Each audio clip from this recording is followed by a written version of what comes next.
నమస్తే clue today news కి స్వాగతం। రాష్ట్ర కవి అందేశ్రీ జయంతి వేడుకల్లో పాల్గొన్న ముఖ్యమంత్రి రాష్ట్ర కవి అందేశ్రీ జయంతి సందర్భంగా గట్కేసర్లో శనివారం నిర్వహించనున్న ప్రత్యేక కార్యక్రమానికి తెలంగాణ రాష్ట్ర ముఖ్యమంత్రి యనమల రేవంత్ రెడ్డి హాజరు కానున్నారు। ఉదయం 10 గంటలకు జరిగే కార్యక్రమంలో పాల్గొని 3.95 కోట్ల అంచనా వ్యయంతో నిర్మించనున్న అందేశ్రీ స్మృతి వనంకు శంకుస్థాపన చేయనున్నారు। ఈ మేరకు శుక్రవారం అందేశ్రీ స్మృతి వనం ప్రాంగణంలో ఏర్పాటు చేసిన విలేకరుల సమావేశంలో మేడ్చల్ మల్కాజ్గిరి జిల్లా కాంగ్రెస్ కమిటీ అధ్యక్షులు తోటకూర వజ్రేష్ యాదవ్, మాజీ ఎమ్మెల్యే మల్లిపెద్ది సుధీర్ రెడ్డి వివరాలు వెల్లడించారు। తెలంగాణ భాషా సంస్కృతి సాహిత్య వికాసానికి విశేష సేవలందించిన రాష్ట్ర కవి అందేశ్రీ జ్ఞాపకార్థం ఈ స్మృతి వనాన్ని రాష్ట్ర ప్రభుత్వం ప్రతిష్టాత్మకంగా నిర్మిస్తున్నట్లు తెలిపారు। అందేశ్రీ సాహిత్య వారసత్వాన్ని భావితరాలకు పరిచయం చేయడంతో పాటు తెలంగాణ ఆత్మగౌరవం, భాషా వైభవం, సాంస్కృతిక సంపదను ప్రతిబింబించే కేంద్రంగా ఇది రూపుదిద్దుకోనుందని పేర్కొన్నారు। రాష్ట్ర సాహిత్య సాంస్కృతిక రంగాలకు సంబంధించిన చారిత్రక విశేషాలను భద్రపరిచే వేదికగా కూడా ఈ స్మృతివనం నిలవనుందని వివరించారు। రాష్ట్ర కవి అందేశ్రీ జయంతి సందర్భంగా నిర్వహిస్తున్న ఈ కార్యక్రమంలో మంత్రులు, ప్రజాప్రతినిధులు, ఉన్నతాధికారులు, కవులు, సాహితీవేత్తలు తదితరులు పాల్గొననున్నారని తెలిపారు। రేపటి రోజు 64వ జయంతి సందర్భంగా గౌరవ ముఖ్యమంత్రి గారు వారి జయంతిని జరుపుకోవటానికి వారు తెలంగాణ రాష్ట్రంలో అందేశ్రీ గారు పాడిన పాటలను జహో జహో తెలంగాణ అనే పాటను అధికార భాష పాటగా ఏర్పాటు చేసినారు। వారి మరణం తర్వాత శృతివనం ఏర్పాటు చేయాలని రాష్ట్ర ప్రభుత్వం 2 ఎకరాల స్థలాన్ని కేటాయించి ఈ శృతివనానికి కూడా సుమారు 4 కోట్ల రూపాయలు ఖర్చు పెట్టి శృతివనాన్ని ఏర్పాటు చేయాలని నిర్ణయించినారు। అందుకు ఈ ప్రాంత ప్రజల తరఫున, మా తరఫున వారికి అభినందన తెలియజేస్తూ ఉన్నాం। ఎందుకంటే ఒక పేద కుటుంబం నుంచి పుట్టి ఒక అట్టడుగు వర్గాల నుంచి వచ్చి సాహిత్య రంగంలో పాటలు పాడి ఒక గుర్తింపు తెచ్చినటువంటి నాయకుడిని గుర్తుంచుకునే విధంగా మరి గౌరవ ముఖ్యమంత్రి గారు మరి ఏర్పాటు చేస్తూ ఉన్నారు। వారికి అభినందనలు। సాహిత్య రంగంలో ఉండే కళాకారులందరూ కూడా అభినందిస్తూ ఉన్నారు। మరి ఈ ప్రాంతంలో శృతివనం వచ్చిన తర్వాత ఒక మోడల్గా ఉండాలని 2 ఎకరాలు కేటాయించి ఈ కార్యక్రమం నిర్వహిస్తూ ఉన్నారు। వారి జయంతి సందర్భంలో కార్యక్రమం నిర్వహిస్తున్నందుకు గౌరవ ముఖ్యమంత్రి గారికి ప్రత్యేక అభినందనలు తెలియజేస్తూ ఉన్నాం। అంతేకాకుండా గౌరవ ముఖ్యమంత్రి గారు ఈ ప్రాంతం నుంచి పార్లమెంటు సభ్యుడిగా ఎన్నికైన తర్వాతనే ఢిల్లీకి పోవడానికి అవకాశం ఏర్పడి కాంగ్రెస్ పార్టీతో సన్నిహితంగా ఉండి మరి పిసిసి అధ్యక్షులు కావటం, కొద్ది రోజులకి ఎన్నికలు రావటం, ముఖ్యమంత్రి కావటం, వారు ప్రత్యేకంగా మల్కాజ్గిరి పార్లమెంట్ ఏరియాలో ఉండేటువంటి అన్ని కార్యక్రమాలను తన భుజాల మీద వేసుకొని కార్యక్రమాలు నిర్వహిస్తానని, ఈ ప్రాంత అభివృద్ధి కోసం నిరంతరం పాటుపడతానని అనేక సందర్భాలు తెలియజేశారు।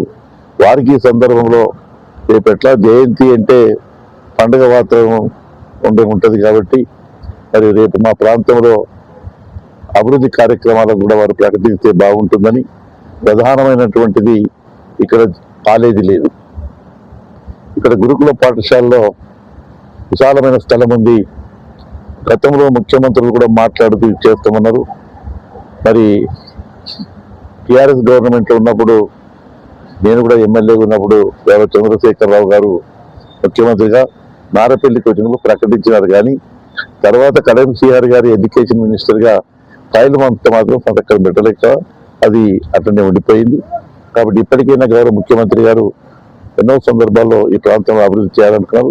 తప్పకుండా ఒక డిగ్రీ కాలేజీని ఇవ్వాలని, మరి దానికి స్థలం గురుకుల పాఠశాల ఉంది కాబట్టి అక్కడ ఆల్రెడీ కొంత బిల్డింగులు మరి గౌరవ మరి ఇన్ఛార్జి వజ్రేష్ యాదవ్ గారు అప్పుడు నేనున్నప్పుడు కూడా కొంత డబ్బులు ఇచ్చినాం, కొంత బిల్డింగ్ కూడా పూర్తయింది, ఆ విధంగా చేయాలని।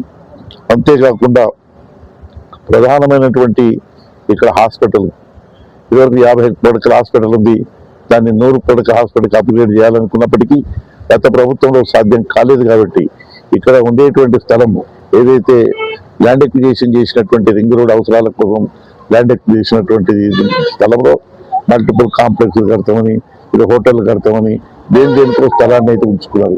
కాబట్టి అందులో నుంచి 5 ఎకరాలు మరి ఇక్కడ మెడికల్ కేర్కు, హాస్పిటల్కు కేటాయిస్తే బాగుంటుందని ఈ సందర్భంగా వారి కార్యక్రమాలు ఈ శృతివనంతో ఇవి కూడా చేస్తే ఈ ప్రాంత ప్రజలకు అందుబాటులో ఉంటాయని తెలియజేసుకుంటూ, మరి అదేవిధంగా బ్రిడ్జ్ కూడా గతంలో మేము చెప్పగానే 3.5 కోట్లు కాంట్రాక్ట్ ఇచ్చినారు.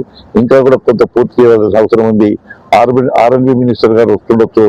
ఆర్ఎన్బి మినిస్టర్ గారు కూడా కోరేది ఒకటే, తొందరగా ప్రత్యేకమైన శ్రద్ధ తీసుకొని దాన్ని కూడా పూర్తి చేసినట్టయితే ఈ ప్రాంత ప్రజలకు ఇబ్బంది లేకుండా ఉంటుందని మనవి చేసుకుంటూ, మరి ఇక్కడికి వచ్చినట్టు గవర్నర్ తోటి స్నేహితులు కార్యకర్తలందరికీ అభినందనలు తెలియజేస్తూ, రేపు జయంతి కార్యక్రమాన్ని జయప్రదం చేయడానికి పార్టీలకు అతీతంగా అందరు రావాల్సిందిగా కూడా కోరుకుంటూ సెలవు తీసుకున్నా.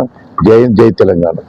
దీన్ని ఇదే విధంగా గత గవర్నమెంట్ ఇచ్చినటువంటి జీవోను అమలు చేస్తూ, అది ఆ స్థలం అక్కడ అందుబాటులో లేదు కనుక పక్కనే ఉన్నటువంటి దాదాపు 15 ఎకరాల స్థలం ఉంది రింగులో, ఇంకొక 5 ఎకరాలు ఇవ్వమని చెప్పి ముఖ్యమంత్రిని అడుగుదామని చెప్పి మీ అందరి తరఫున మేము ఉంటాం. మీరు కూడా అందరు ఉండండి. అందరం కూడా గౌరవ ముఖ్యమంత్రిని ఆ స్థలం కూడా అడిగి అక్కడ మంచి హాస్పిటల్ కూడా కట్టిస్తే, గట్కేసర్ అనేది ఆ రోజు చిన్న గ్రామ పంచాయతీ, ఈరోజు చుట్టూ పోచారం ఒక డివిజన్, ఏదిలాబాద్ ఒక డివిజన్, పక్కనే ఉన్నటువంటి నాగారం ఒక డివిజన్, దాదాపు 8 డివిజన్లకు సెంటర్ ప్లేస్ అవుతుంది. అక్కడ బోడుప్పల్ పిజాది కూడా అక్కడ, ఇక్కడ ఈ ప్రాంతానికి కూడా పెరుగుతూ ఉంది జనం కనుక మాకు 100 హాస్పిటల్ కావాలని చెప్పి ప్రజల కోరిక ఉంది కనుక దాన్ని కూడా అడుగుదామని చెప్పి తెలియజేస్తా ఉన్నాం.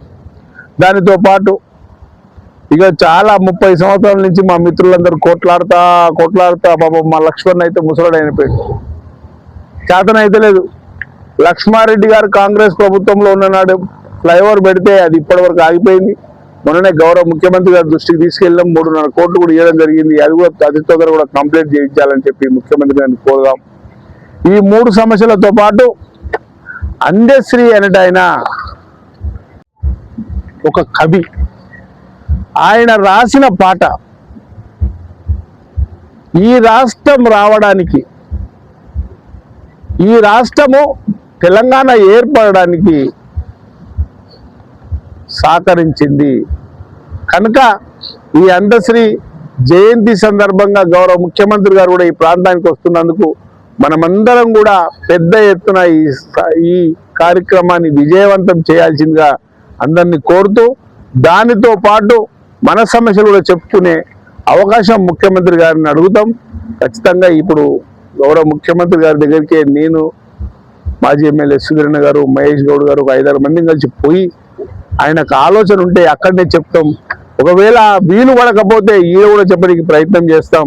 కనుక మనమందరం కూడా ఈ ప్రాంతం ఉన్న వాసులందరూ అందశ్రీ గారి ఏదైతే జయంతి సందర్భంగా ఏర్పాటు చేసినటువంటి కార్యక్రమంలో విజయవంతం చేయాల్సిందిగా మనందరిని కూడా కోరుతూ, మరి రాబోయే రోజులలో గట్కేసర్ అనేది చాలా కీలకం అవుతా ఉంది. గట్కేసర్ అనేది వరంగల్ హైవేకి ఆనుకొని ఉంది కనుక మనమందరం కూడా రాబోయే రోజులలో ఈ ప్రాంతం అభివృద్ధి చెందుతుంది. అభివృద్ధి చెందాలంటే అన్ని సమస్యలు కూడా తీసుకొని పోవాల్సిందిగా కోరుతూ, మరి రేపు మనం విజయవంతం చేయాల్సిందిగా కూడా కోరుతా ఉన్నాం. నాయకులందరూ కూడా కాంగ్రెస్ గారి దగ్గర ఉండి చేయడం జరిగింది. మరి అందశ్రీ అంటే ఒక కవి,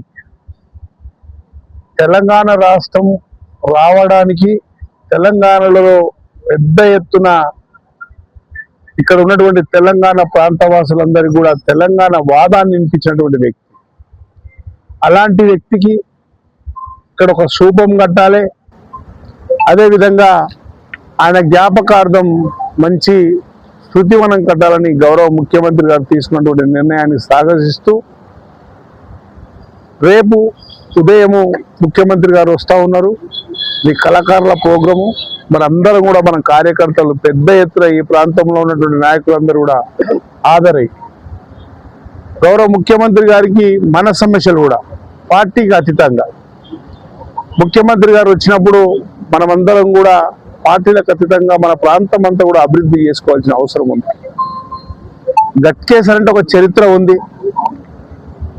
గట్కేసర్ ఈరోజు జిహెచ్ఎంసీలో కలవడం, కలిసిన తర్వాత ఈ ప్రాంతం అంతా కూడా అభివృద్ధి చేసుకోవడం, చాలా కార్యక్రమాలు తీసుకుంటా ఉన్నాం.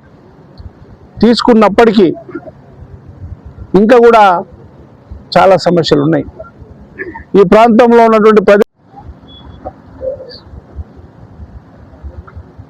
ప్రాంతంలో అందశ్రీ కవి అందశ్రీ 64వ జయంతి సందర్భంగా శృతివనం అదేవిధంగా మిగతా కార్యక్రమాలు ఇనాగ్రేషన్ చేయడానికి గౌరవ ముఖ్యమంత్రి రేవంత్ రెడ్డి గారు రేపు రావడం జరుగుతూ ఉంది. దాన్ని పురస్కరించుకొని అందరితో కూడా డిస్కస్ చేయాలి, ఎట్లా చేస్తే బాగుంటుందని చెప్పి మా పెద్దలు మాజీ ఎమ్మెల్యే సుధీరెడ్డి గారు, జిల్లా వైస్ ప్రెసిడెంట్ మహేష్ గౌడ్ గారు, ఈ ప్రాంత అధ్యక్షుడు ప్రభాకర్ రెడ్డి గారు, రాజేష్ గారు, అదేవిధంగా అమర్ గారు, మిగతా సంవత్సరాల కింద గురుకుల కాలేజీ అని చెప్పి 20 ఎకరాల స్థలాన్ని సేకరించి ఈ ప్రాంతంలో ఇంటర్మీడియట్ కాలేజీ నుంచి స్కూల్ వరకు కూడా నడిచేది. కానీ ఈ మధ్యలోనే దాన్ని ఎండోమెంట్ ద్వారా నిర్వహిస్తూ ఉన్నారు. అక్కడ ప్రజలందరికీ కూడా ఇబ్బంది అవుతూ ఉంది. దాన్ని ప్రభుత్వం కాలేజీగా చేసి ఇంటర్మీడియట్తో పాటు ఎల్కేజీ నుంచి డిగ్రీ వరకు చేయాలని చెప్పి చాలాసార్లు మా మాజీ ఎమ్మెల్యే సుధీరెడ్డి గారు కానీ ఈ ప్రాంతంలో ఉన్న వాసులందరూ కోరిండ్రు.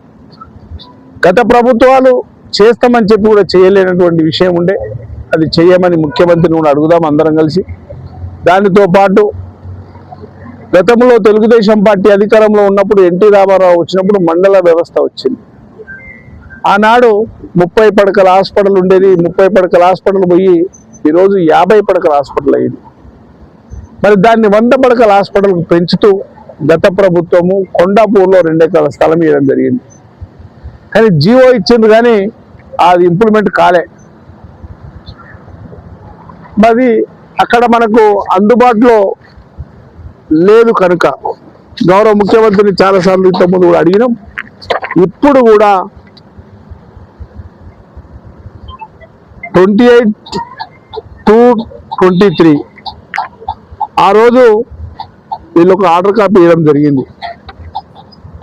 కానీ మన నాయకుడు రేవంత్ రెడ్డి గారు మన కవి అందశ్రీ గారి జయంతి కార్యక్రమానికి విచ్చేస్తున్నారు కాబట్టి ప్రతి ఒక్కరు కూడా ఈ కార్యక్రమంలో పాల్గొనాలి. పార్టీలకు ఖచ్చితంగా మరియు కాంగ్రెస్ పార్టీ నాయకులు కూడా అందరూ పాల్గొనాలి.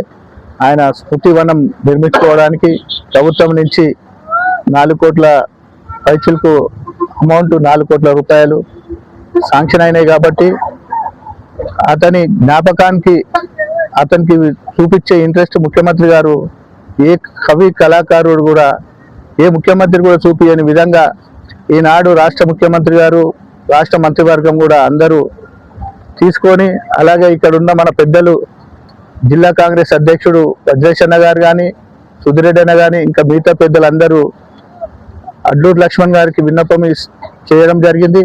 అలాంటి కార్యక్రమం చేసుకోవాలని చెప్పి అందరూ కూడా పెద్ద మనుషులు దీన్ని ముందుకు తీసుకెళ్ళినందుకు పేరున ఇద్దరు మా పెద్ద మనుషులు పేరు ధన్యవాదాలు. ఎందుకంటే అందశ్రీ గారు మన ఒక ప్రాంతానికే కాదు తెలంగాణ రాష్ట్రానికి మొత్తం అతని పాడిన పాటలు కానీ అతని పోరాటం కానీ తెలంగాణ కోసం ఎన్నో విధాలుగా పేద ప్రజల పేద కుటుంబంలోకి పుట్టి ఈనాడు ఇంత ఉన్నత స్థానానికి ఎదిగినందుకు ఆ కుటుంబానికి కూడా భగవంతుడు ఆశీర్వదించాలని, అలాగే వాళ్ళ కొడుకు కానీ నిండు 100 ఏళ్ళు ఆయుర్వేదంతోనే ఉండాలని రేపు ఈ కార్యక్రమాన్ని విజయవంతం చేయాలని తెలియజేస్తున్నాను. జై హింద్.